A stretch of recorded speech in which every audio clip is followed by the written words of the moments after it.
as I mentioned on the show, over the weekend there was an attack on an ICE facility in Tacoma, Washington. This attack on an ICE facility was carried out by an Antifa terrorist. It is a 69-year-old guy who walked up with a rifle, and he had a propane tank, and he tried to blow up a wall of the ICE facility. And well, Ilhan Omar was asked by a reporter from the rebel media whether she would condemn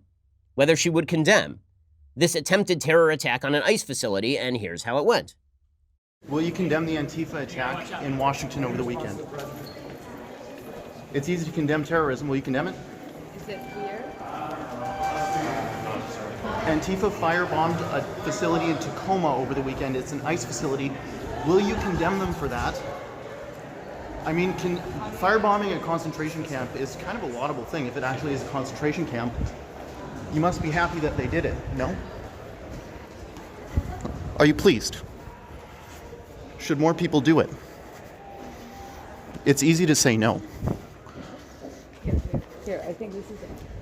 It's very easy for her to say that she condemns all violence. How do I know that it's very easy? Because AOC did it this morning. So she was asked by the Daily Caller. So AOC's first answer was the same as Ilhan Omar's. She ran away. And so yesterday, AOC was asked over and over whether she condemned the Antifa attack on an ICE facility. And here's what that sounded like. Again, the reporter from the rebel media. Will you condemn Antifa for the attack in Washington? We'll be making statements. It's easy to condemn a terrorist attack.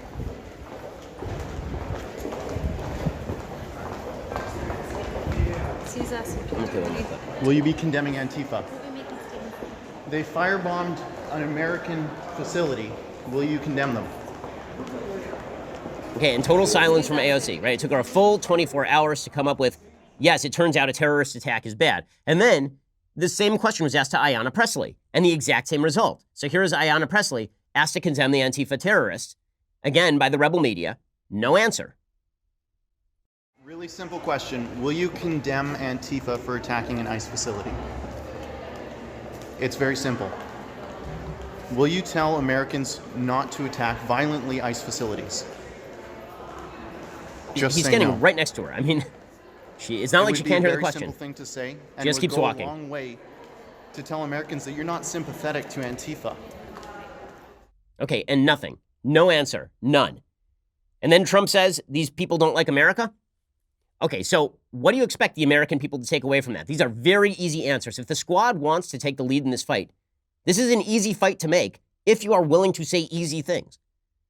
But I'm not sure what I'm supposed to take away from the squad when you've got Ayanna Pressley over the weekend suggesting that black people are not truly black unless they agree with her. When you've got Ilhan Omar and Rashida Tlaib, blatant anti-Semites. When you've got AOC, who has suggested that we have concentration camps on our border. And when every member of the squad who was asked by a reporter yesterday whether they would condemn an Antifa terror attack on American soil went totally silent. It's very easy. It truly is. If you ask me if I condemn a terror attack, you know how long it takes me to answer? Half a second, because it's very easy. It's supremely simple.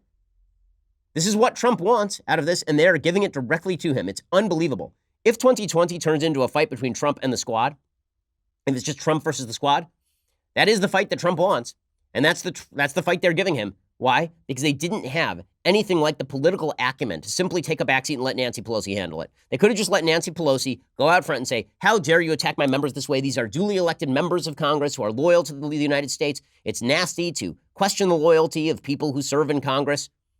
You can subtweet Ilhan Omar there, who's done it repeatedly. But they couldn't do it. They had to be out in the spotlight. And just like President Trump feels the necessity to be right in the center of the camera lens, these folks feel the necessity to be in the center of the camera lens, and they make a lot of mistakes, and they don't look good, and the American people don't like it very much. They find it incredibly off-putting, as well they should.